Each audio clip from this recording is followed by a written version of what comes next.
You're still there, but you don't feel chosen anymore. You wake up next to them, you talk, you make plans, you live in the same space, under the same roof, inside the same routine. Everything looks intact, but somewhere along the way, something changed. You're still there, they're still there, nothing ended, nothing broke, no one left, and yet you don't feel chosen anymore. It's not rejection. They didn't tell you to go. They didn't stop caring completely. It's quieter than that. It's the absence of something you can't quite name. A warmth that used to be automatic, a certainty that lived in the small things.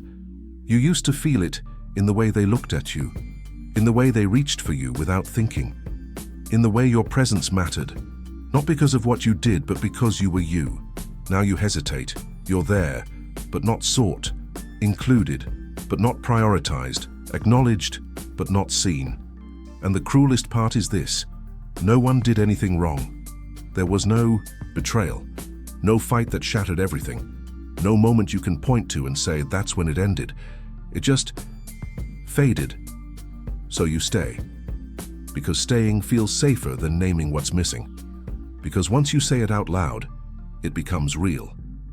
And once it's real, you have to face it. And facing it means accepting that something died quietly, without ever being buried. So instead, you wait.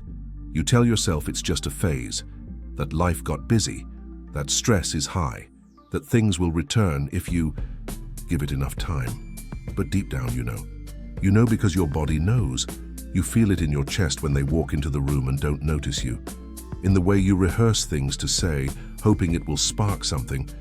In the way you've started shrinking yourself, just to avoid feeling like a burden. You've started asking questions you never used to ask.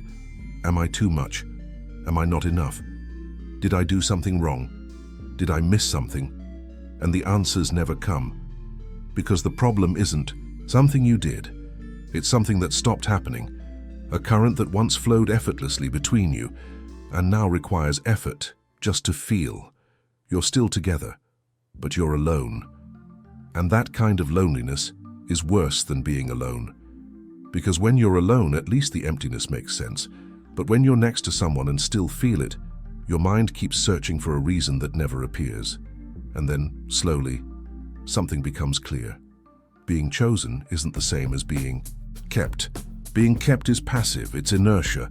It's the absence of a reason to leave, not the presence of a reason to stay. It's remaining because routines are comfortable, because change is hard, because nothing is wrong enough to end things.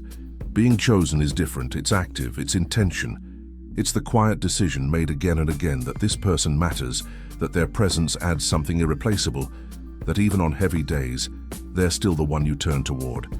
And when someone stops choosing you, you feel it everywhere. In conversations that used to flow and now feel like work. In silences that used to be comfortable and now feel like distance.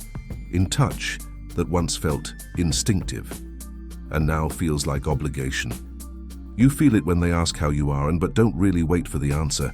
When your needs become inconvenient, your emotions too much, your presence expected but no longer celebrated.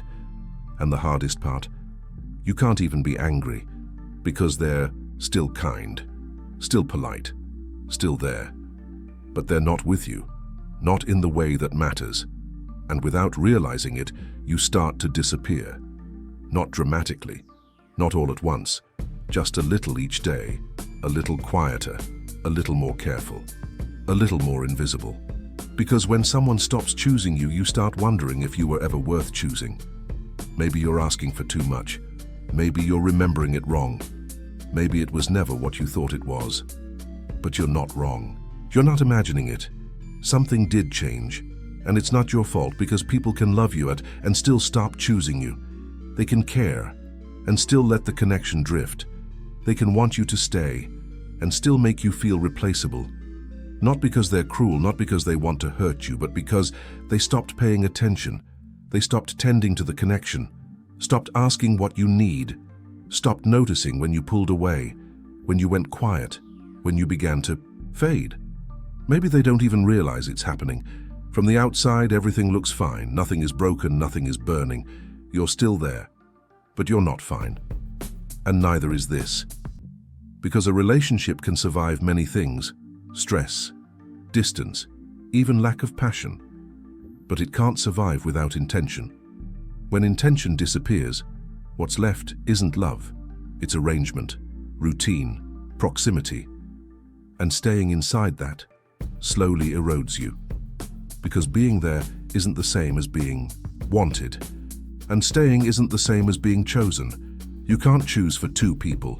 You can't want it enough for both. You can't love someone into choosing you back. And maybe that's the truth you've been avoiding. That being present isn't enough. That waiting won't bring intention back. That silence doesn't always mean stability. Sometimes it just means you've learned how to live without being seen.